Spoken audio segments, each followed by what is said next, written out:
ये प्रश्नावली 18 का चौथा सवाल है। एक सिक्के को लगातार 3 उछालों में एकांतरतः चित या पट आने की प्रायिकता ज्ञात कीजिए। तो यहाँ पर देखो, एक सिक्के को लगातार 3 उछाल हैं, तो एक सिक्के को लगातार 3 बार उछालो या फिर 3 सिक्के को एक बार उछालो, एक ही परिणाम आते हैं। एक सिक्के को उछालेंगे तो हेड या टेल आ सकता है, दूसरी बार उछालें तो भी हेड या टेल आ सकता है, तीसरी बार उछालें तो हेड या टेल आ सकता है। तो एक सिक्के को लगातार 3 उछालों में 3 उछालें तो 3 उछाल हमने इस प्रकार से बना दी। यहाँ पर संभावित परिणाम अगर बनाएंगे तो इनका पहले मल्टीप्लिकेशन करेंगे, फिर उसके बाद जो आएगा उसका फिर हम इससे करेंगे। तो इसका करेंगे, देखो एच एच, दूसरा एच का टी से करेंगे एच टी, फिर अब टी का करेंगे, देखो टी एच, उसके बाद टी का टी से टी टी। ये एक सिक्के को 2 बार उछाल लो या 2 सिक्के को एक साथ उछाल लो तो ये परिणाम आएंगे। उसके बाद तीसरी उछाल में फिर एच टी आएगा। तो इस प्रकार से हमें इसका इससे करना पड़ेगा, इसका इससे। तो संभावित परिणाम होंगे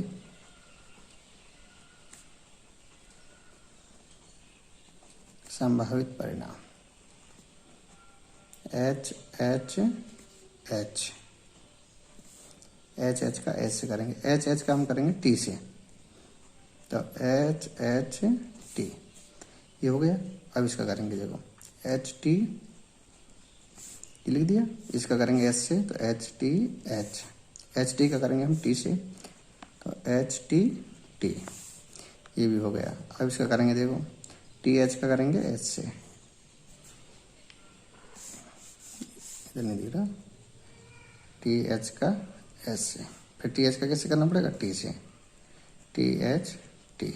अब टी टी का करना पड़ेगा, टी टी एच, फिर बचा है हमारा टी टी टी।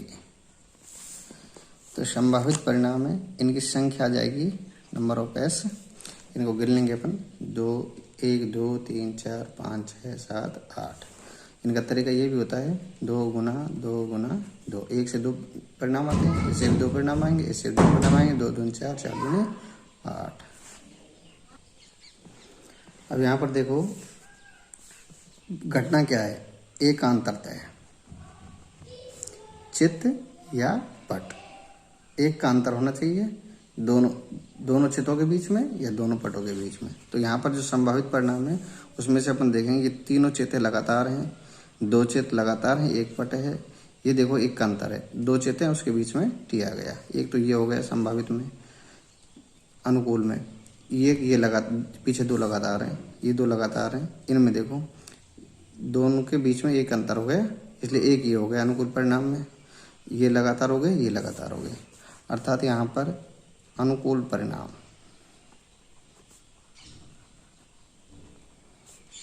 अनुकूल परिणाम कौन कौन से होंगे, एच टी एच और दूसरा हो जाएगा टी एच टी। तो इनकी संख्या अगर देखें हम, जो घटना है उसकी संख्या आ जाएगी अनुकूल परिणामों की 2। तो प्रायिकता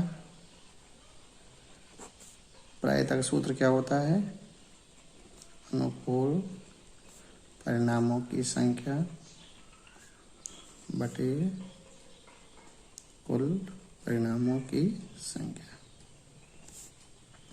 तो यहाँ पर प्रायिकता निकालेंगे, प्रायिकता ऑफ ए, घटना है अनुकूल परिणाम 2 और कुल हो गए 8, 2 से इसको काटेंगे 1 बार, 2 से इसको काटेंगे 4 बार, तो प्रायिकता ऑफ ए हो जाएगा 1/4। हाँ तो देखो ये 5वां सवाल है, एक एलिप वर्ष में केवल 52 रविवार आने की प्रायिकता ज्ञात करो। तो हम सबसे पहले ये जानना चाहते हैं एलिप वर्ष क्या होता है और लीप वर्ष क्या होगा। एलिप वर्ष में होते हैं साल में 365 दिन और लीप वर्ष में होते हैं साल में 366 दिन। अगर दिनों को सप्ताह में अगर निकालें हम तो 7 का भाग देंगे, 7 का जब भाग देंगे तो इसमें आएगा 7 का भाग देंगे 5, यानी कि 52 सप्ताह आएंगे और 1 दिन बच जाएगा।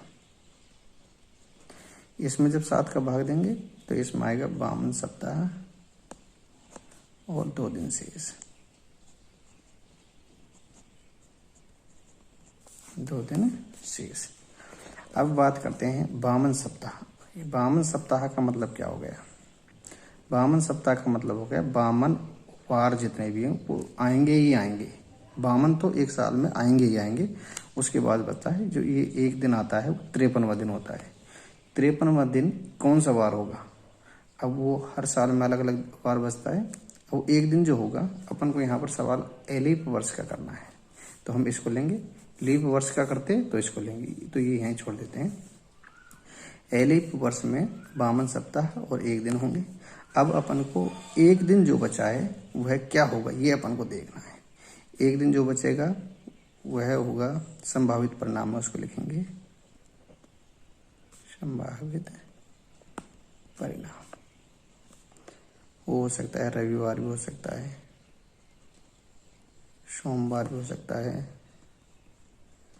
मंगलवार भी हो सकता है, बुध, गुरु, शुक्र और शनि। तो यानी कि इनके परिणाम देखेंगे तो 1 2 3 4 5 6 7 यहाँ पर सवाल में क्या पूछा?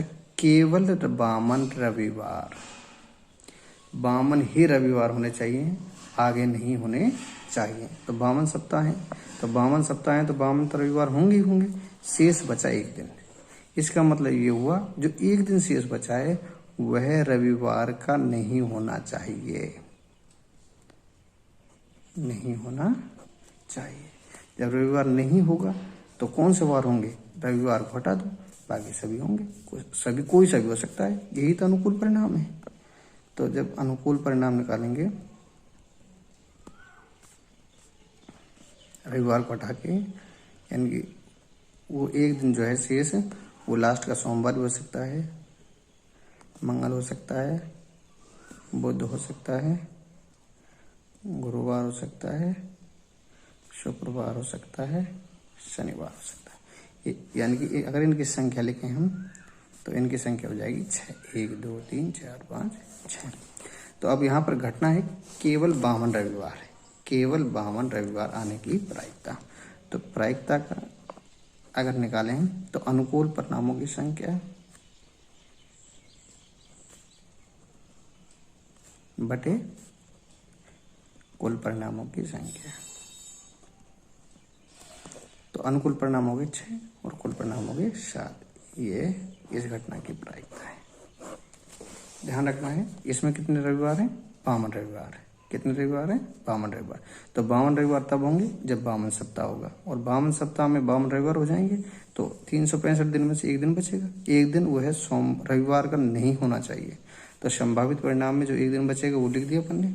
अब वो एक दिन रविवार नहीं होना चाहिए, तो रविवार को हटा के जो वार हैं वो अनुकूल परिणाम हो गए। तो कुल परिणाम अनुकूल परिणाम इसी प्रकार से प्रायिकता निकाल।